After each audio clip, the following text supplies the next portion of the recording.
Here's the funny thing. I've been thinking a lot about Bridgerton season 4 as one is wants to do when you still have a whole ass year to go before Netflix finally graces us with a new season. And rather than attempt to climb the walls, which would have served zero purpose, and instead convinced my cat that I am a hypocrite who keeps pulling him down from the curtains and now is attempting to do the same in a moment of frustration, I instead started thinking about the themes of the season and how it all fits with the characterization of Benedict Bridgerton that we have gotten so far.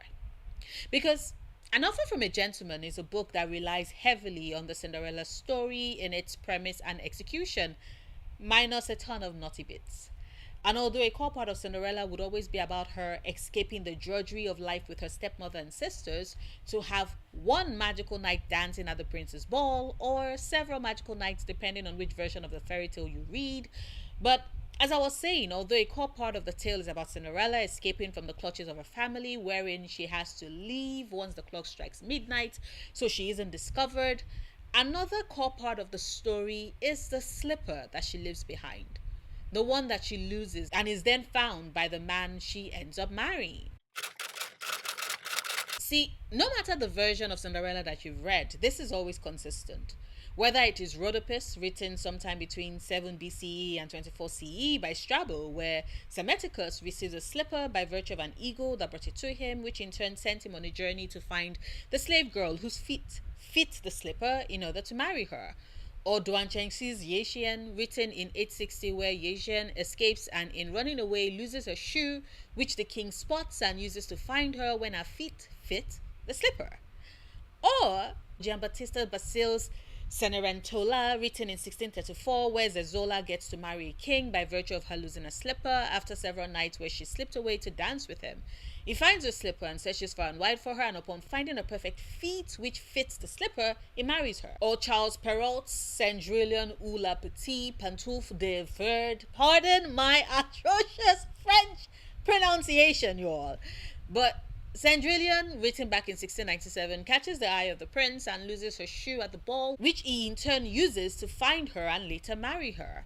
Or finally, Aschenputtel, written by the Brothers Grimm in 1820 and rewritten in 1819, where Aschenputtel dances with the prince for 3 nights and whilst escaping on the third one loses a shoe, which is what he then decides would be the one factor in helping him choose his bride. Her stepsisters mutilate their feet, cutting off their toes and their heels in order to fit into the glass slipper, but it never does fit right. Only Aschenputtel's feet fit, and that is how she nagged the prince.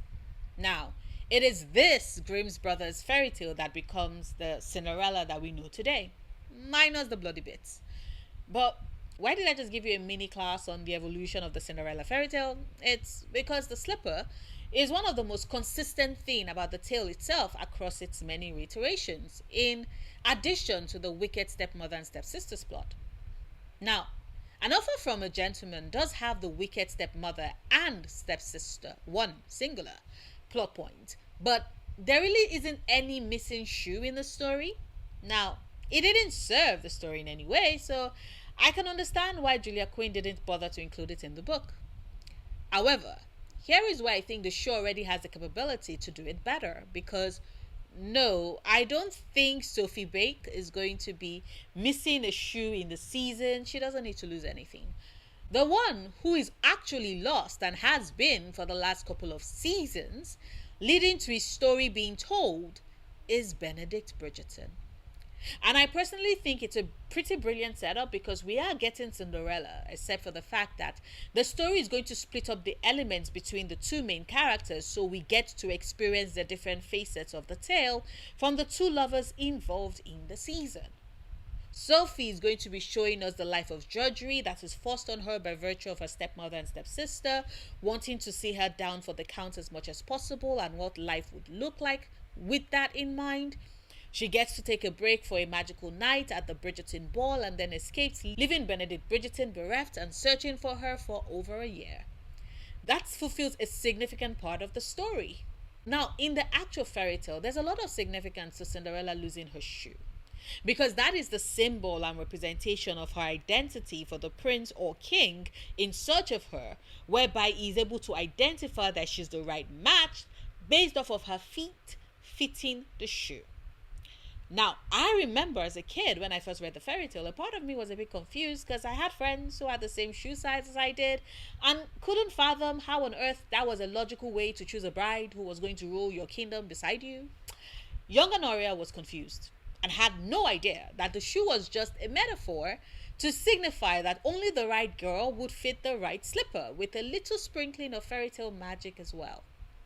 And it was also to signify the effort that the prince or king had to put in order to find his match. He had to show just how desperately he wanted this person in his life and was willing to go to every single young lady in the kingdom to see whose feet was the right one. With Benedict's story, however, it's a bit of a reverse because, like I stated earlier, the show has spent the earlier seasons showing us quite clearly that Benedict Bridgerton is lost. From his very first season, we see him trying to find his feet, beset with doubts about his art and his craft and his talent, which in turn is what draws him to other artists who have that confidence in their work. It is what draws him at first to Henry Granville, and after the latter brings him into his world of private orgies and art. It takes to that like fish in water, but you still get the sense that the experience doesn't really have Benedict still feeling like a true artist. And no, this is not about Henry Granville's liaison with Lord Weatherby and the arrangement he has with his wife to maintain his lover, which Benedict finds out. Like, sure, Benedict is a bit put off by that discovery, which, clued a lot of us watching to the fact that he could totally have a bi-pan awakening. We just didn't think it was going to wait until season 3 for that to happen. But as I was saying, the strained relationship with Henry, nonetheless, we can see that Benedict still fights with the feelings of inadequacy with regards his art, and so he tentatively applies to the Royal Academy of Arts, hoping that he would find legitimacy he seeks within the walls. And indeed, it does seem like he's doing so for a while until he's hit with the revelation that Anthony made quite the substantial donation to the school, which might have factored into his acceptance into the academy. And once again, Benedict Bridgerton is left floundering because the world has shifted beneath his feet and he doesn't know if he truly is as good an artist as he wants to be, now that he cannot even count on his acceptance in the academy as a sign that he does make good art and is talented at what he does. Benedict as a character is someone who is desperate to find himself, because to him it is in having that discovery that he will get to truly live as himself, as he should be. Now, in the video that I made shortly after the teaser dropped, I pointed out the significance to me of Benedict being absolutely besotted with how immersed in admiring the chandelier that Sophie was the first time he saw her. And I mentioned in that video that Sophie's presence in his life might be to serve as his muse, helping him regain his interest and love for art again by learning to look at the things he's taken for granted around him with new and open eyes, once interested in taking in the wonder that is ever present in the world itself. And now I also want to take things a bit further, because the whole premise of the missing Cinderella shoe is to have the prince find it and in so doing find her. However, considering the fact that, like I said, Benedict is the one who is lost, things take on a bit of a different tinge. He's still in search of Sophie, as happens with the fairy tale, but instead of doing so via the shoe that was lost, which would be the beacon to lead him to the woman who is the perfect fit for him, he is instead the shoe. The one who was lost and in search of the person that would fit him just right, and in so doing help him find and regain himself. Now, am I saying that this is in any way healthy? No. None of us should be dependent on another person to complete ourselves. That does not a healthy relationship make, and is in fact a bit of benevolent sexism. But this is fiction. And Benedict Bridgerton exists in the world of the show and in books, and in there it is perfectly fine in a romance novel that he finds completion and the woman that just clicks and fits with him in all the right corners and all the right places, and it makes me smile, because I have said it before and I will say it again. An Offer from a Gentleman was my least favorite of the books because of the way in which Book Benedict was such an ass. He held all the power over Sophie by virtue of their positions in society and was using said power in order to pressure her into being someone she didn't want to be, and that power imbalance just left a bad taste in my mouth. The show's decision, therefore, to have Benedict be the one who is lost and desperate to be found, especially by the person who completes him, means that although the power imbalance is still there in a way, things even out slightly. We get to see what Sophie brings into Benedict's life and how she in turn would help him find himself, find his art, find his purpose, and it would be perfectly aligned with his characterization that we've gotten so far. And I don't know about you, but that makes me just a tad bit excited for the season, because I am a sucker for a I am not me without you, you complete me, or as is my favorite yearning line in a movie, you have bewitched me, body and soul. I love you, I love you, I love you. Gods! Pride and Prejudice 2005, you will always have my heart. But back to Benedict Bridgerton.